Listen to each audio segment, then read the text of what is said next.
Y'all know it's a good day when you come home to this. Got a front porch full of Boost Auto parts. So follow up once we start opening these and getting them installed on our 2019 Jeep Wrangler. All right, so we are back tonight with some more Boost Auto parts accessories, but this time we're switching from my 2024 GMC Sierra AT4 to my wife's 2019 Jeep Wrangler Rubicon. So tonight we're going to be working on getting these Boost Auto Lumasteps installed.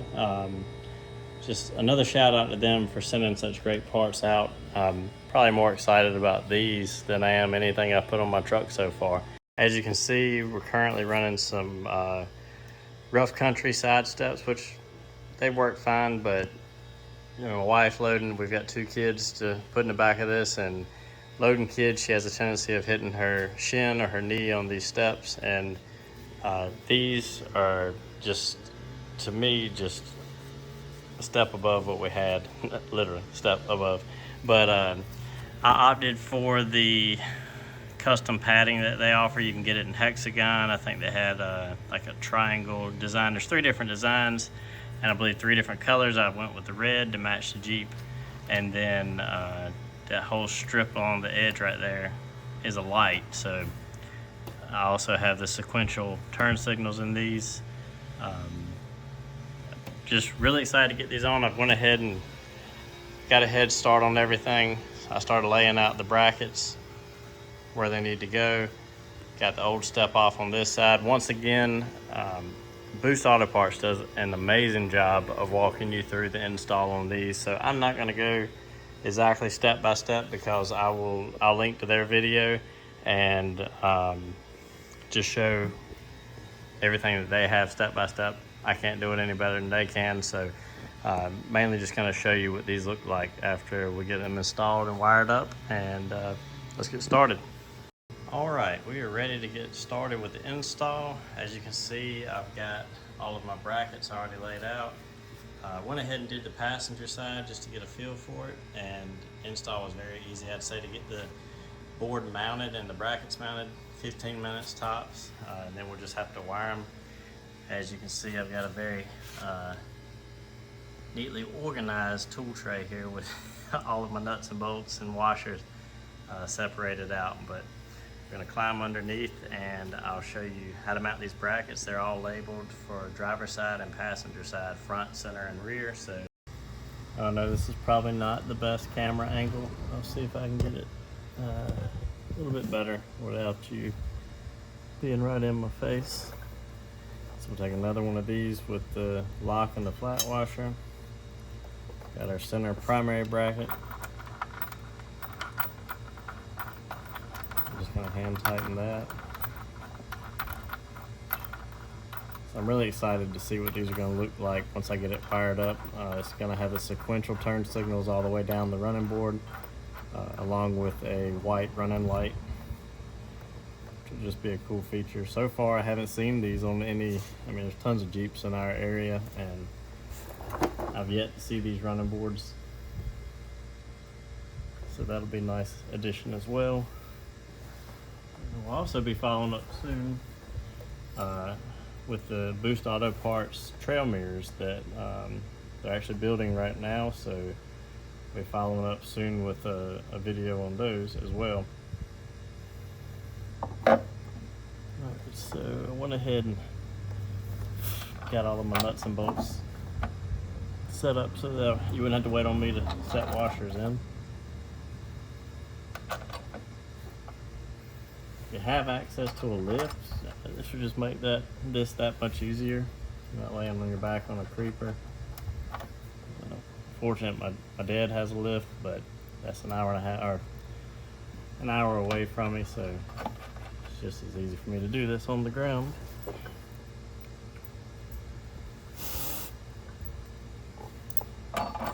Alright, get that bolt through, flat washer, and a nut.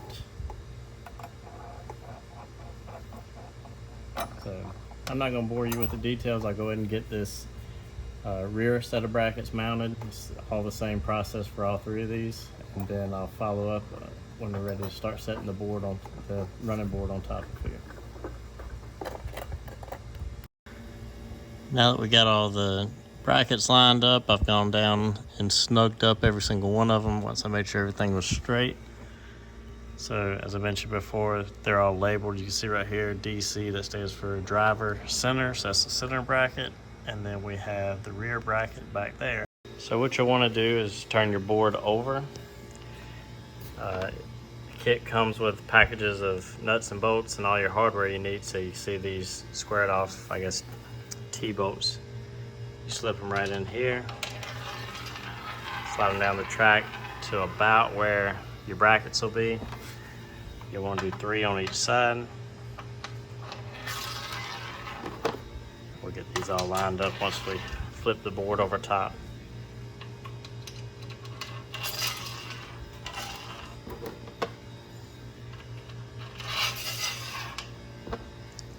As I said, it's a fairly simple process.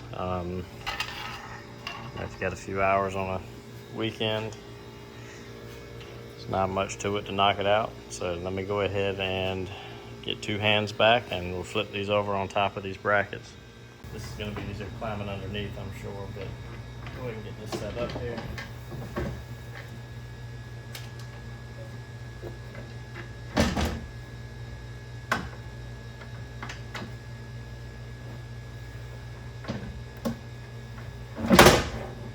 I'm going to go ahead and slide underneath, get these bolts lined up through the holes.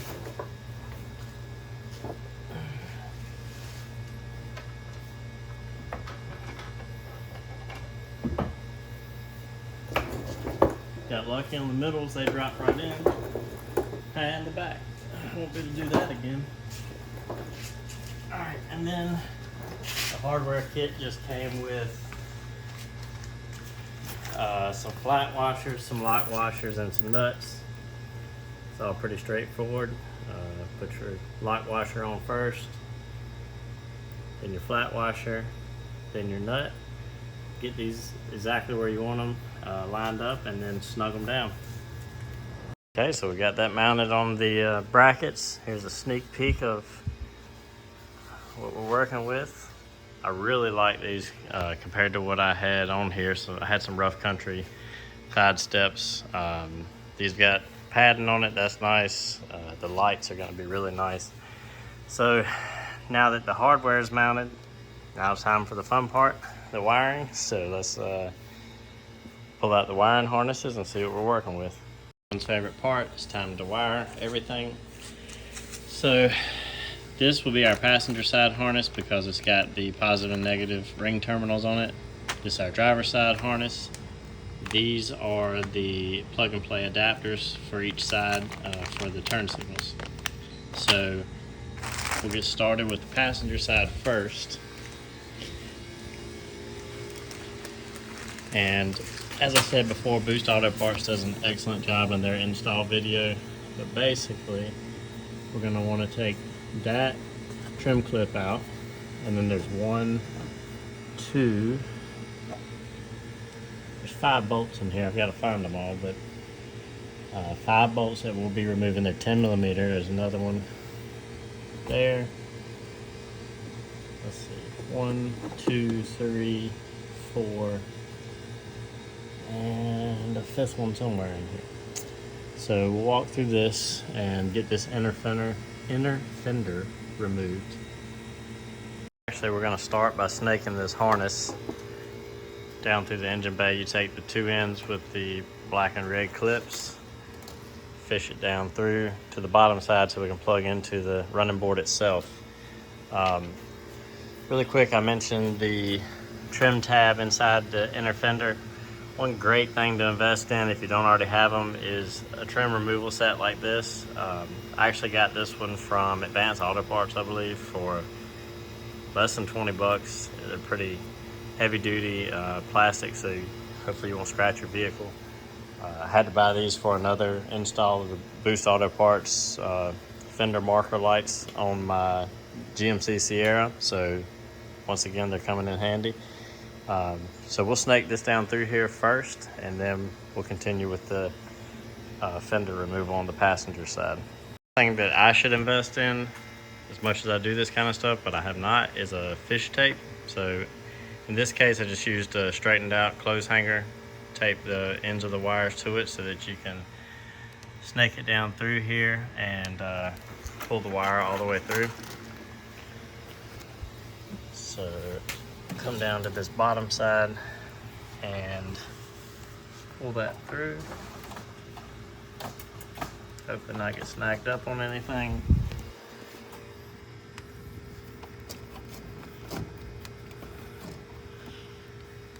It's tight in here, so find a good route to pull this through with both my hands back.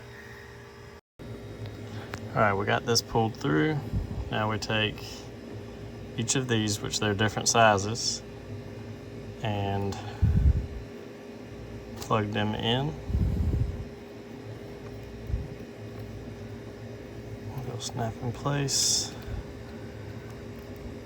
So these will only go one way. You don't have to worry about accidentally plugging the wrong one into the wrong hole. And then we just want to tuck all this back away, neaten that up a little bit with some zip ties. Once I get done with everything, I'll do that. We'll go back to the top side and we'll work on getting this center fender out. I realize this is going to be a little difficult to see. I'm trying to get some light on this for myself as well as show you, but I'm going to start with this piece of trim, see if I can get this out of the way. Right in here. Work my way behind it with this. See if I can get it out without destroying it.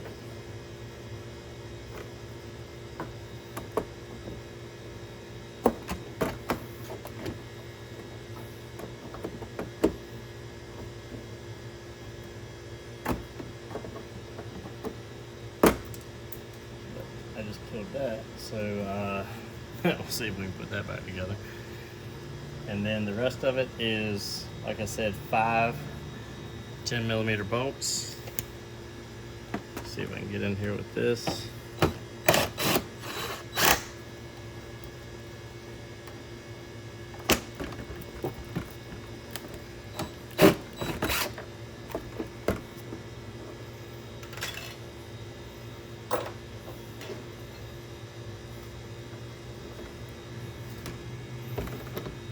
I mentioned this in one of my previous videos. This right here is an adapter from DeWalt. I picked it up at Lowe's for $25. It really comes in handy for tight spots like this. Lets you get a 90-degree angle on things, and as you can see, it fits perfect in here. It's been a lifesaver for me on several projects. Definitely worth $25.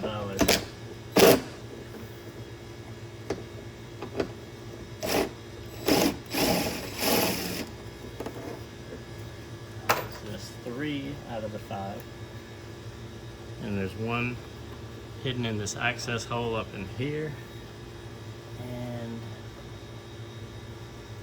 one more that's hidden that I've got to find.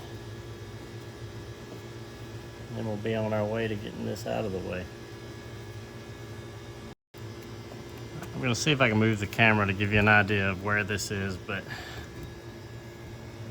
if you see where I have my drill and then the hole is up to the left from it, those are your 2 hidden 10mm bolts. So we'll go ahead and try to get those removed. That should be everywhere we need to come off.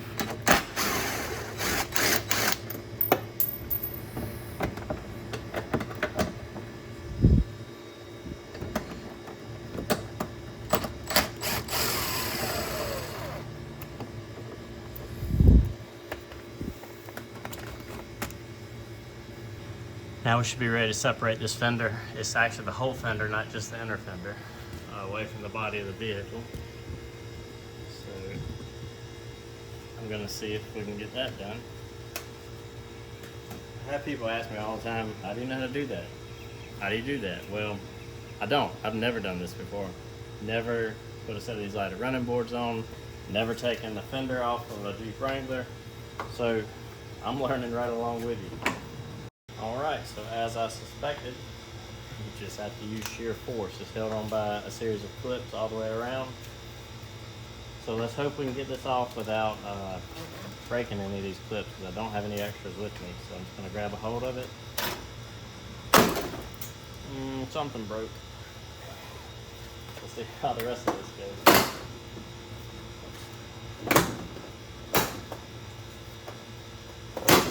I do keep in mind as you're doing this, there's a wire here for your turn signals. So I'm going to go ahead and disconnect that before we get too far down the line, just so we don't rip any wires out. The red locking tab on there.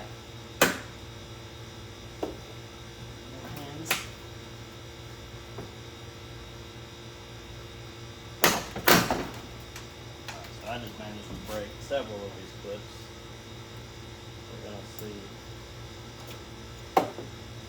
how it goes back together, and hopefully I can get by with only a few intact. So we'll move this out of the way.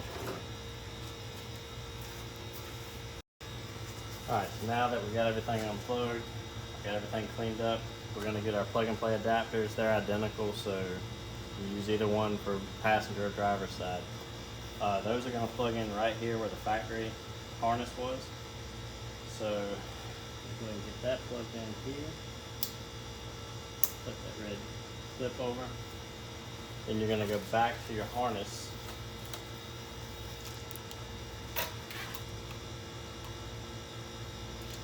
And snake this through. It's helpful with the inner fender out. Makes things a lot easier to get to.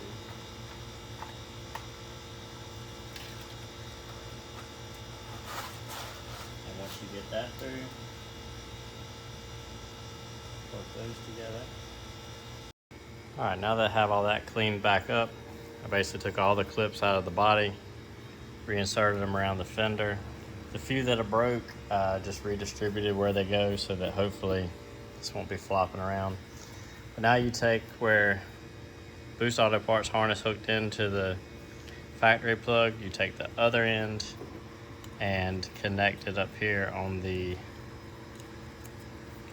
fender itself. See if I can do this one-handed.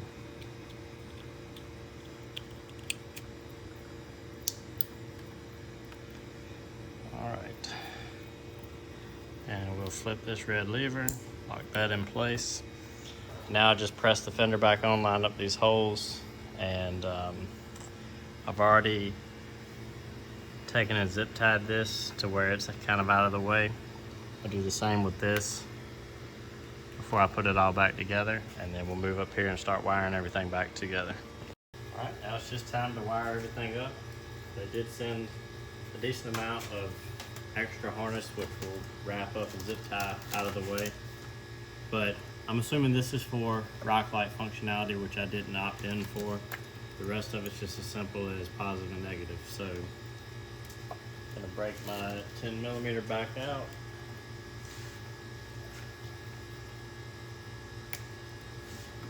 And luckily from the factory, Jeep offers several different terminal connections, so I'm just gonna tie into one of these. Now for the driver's side, pretty much exactly the same, except we don't have to take the fender off. So we're gonna snake it down through. There's a lot more room on this side, so I don't even think I'm gonna mess with a piece of clothes hanger. It'll pretty much just drop right through.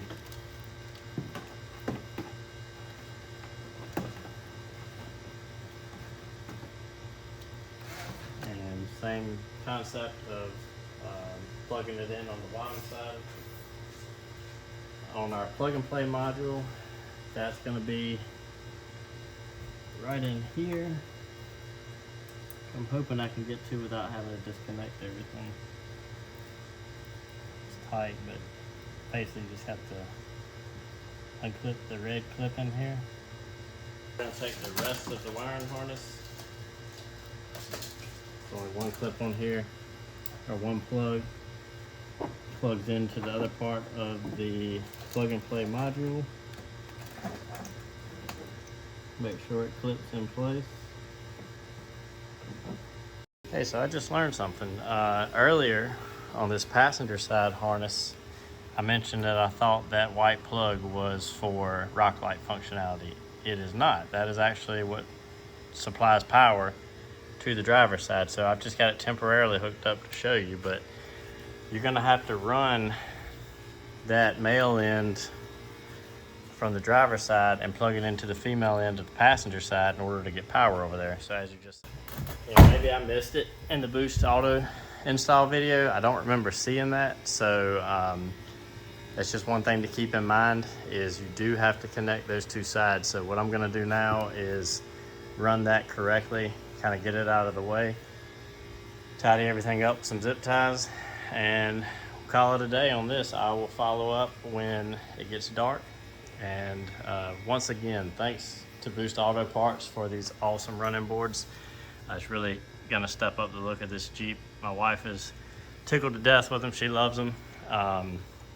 So be sure to check them out. They offer all sorts of awesome products. If we step out here, check out some of my other videos, you'll see where I just recently did the smoked fender lights here that also have sequential switchbacks, and the smoked mirror lights, which have sequential switchbacks in them as well. So they run white at night instead of the factory amber, and just a lot of great products from them for lots of different vehicles. So be sure to check them out, and be sure to like and subscribe to this video. Thanks. All right, so now that we're back and it's finally gotten dark outside, I'll give you a preview of the startup sequence on it. So when you hit the unlock button, you get a quick flash there. When you do auto start or start it from the inside, you get this.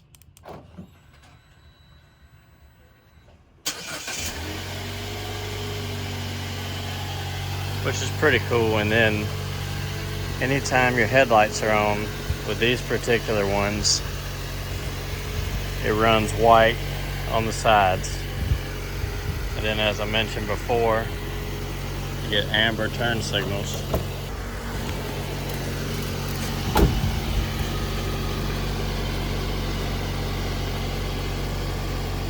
So for multiple reasons, I think these are great. It's increased visibility at night. It's a safety factor. At least with my wife driving this all the time, if somebody's beside her in traffic, I mean, it's really hard to miss that bright sequential turn signal. So I'm very pleased with the way these turned out. It was, like I said, easy install. I mean, if you can turn a wrench and follow instructions, you can do this. So definitely check these out, boostautoparts.com, and I will link to these in the video and in the description below.